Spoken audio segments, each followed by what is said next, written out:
Imagine this. You're on a romantic vacation in France with the person you love. You're planning your future together. And then, without warning, they disappear. No goodbye, no explanation, just gone. This is the nightmare that kicks off Vanished, MGM Plus's mystery thriller starring Kaley Cuoco and Sam Claflin.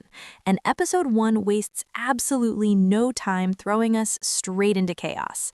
The episode opens in the future, not the past. Alice Monroe, an archaeologist, is frantically washing blood off her hands inside a small apartment bathroom. Her breathing is shaky. She's injured, terrified, clearly running for her life. Then comes a knock at the door. At first, it's calm, polite. A man claims he's a delivery driver. Alice doesn't answer. The knocking turns violent. The man starts slamming the door, demanding she open it. Alice looks through the peephole and instantly knows this man is not here to deliver anything. She barricades the door with a chair and makes a desperate decision. She climbs onto the balcony. Before she can escape, the man kicks the door in and storms inside. He sees blood in the sink. No hesitation, he leaps over the balcony after her. Alice climbs over the railing, drops onto the roof below, then scrambles down to the street, injured and screaming for help. The man chases her through the city, knife in hand. He catches up, raises the blade, and just as it's about to come down, we rewind to a much calmer time.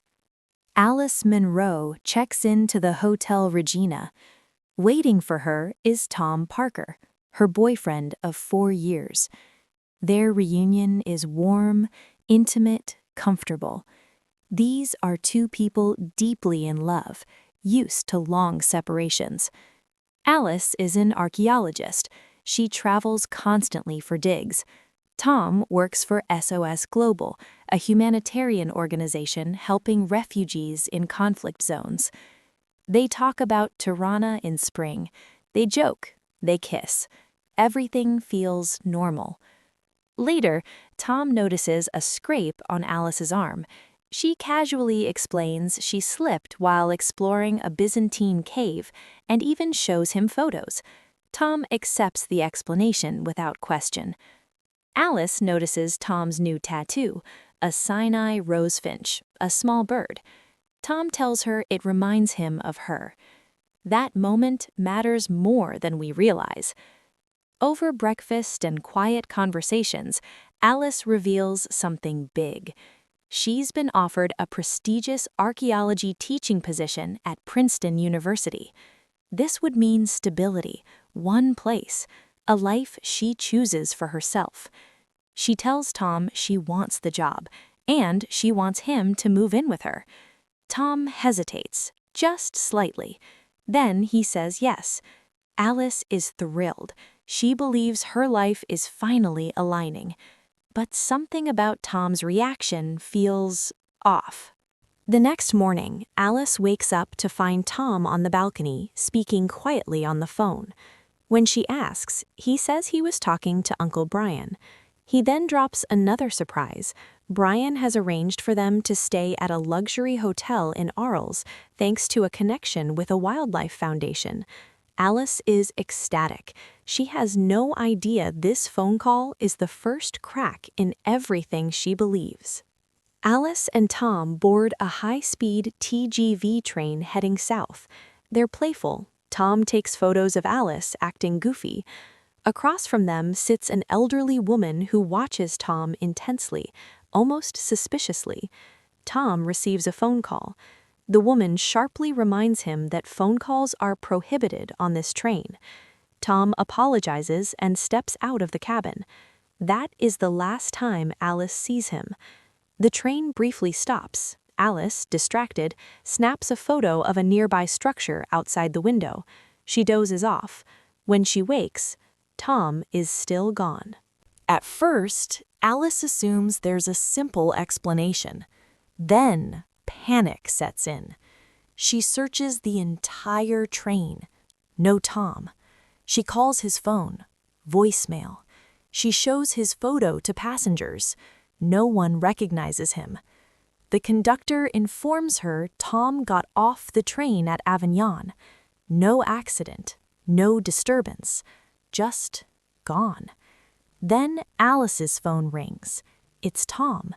She answers, but hears only rushing water, a car door, an engine starting. Then silence. In Marseille, Alice goes straight to the police. Inspector Drax listens, then dismisses her. France reports hundreds of disappearances daily, he tells her. He refuses to file a missing person report until Tom has been gone for 48 hours. He even suggests Tom may have left her intentionally. Alice is devastated and furious. She knows Tom wouldn't just vanish. Back on the train, one woman noticed Alice's panic. Her name is Helene Lando, an investigative journalist. She offers Alice her card and quietly warns her, the police here can be corrupt or useless. Later, Alice calls her, and this is where episode 1 quietly reveals its true direction. Refusing to wait, Alice travels back to Avignon. She finds the spot from her photo. There are scuff marks near a fence, signs someone climbed out.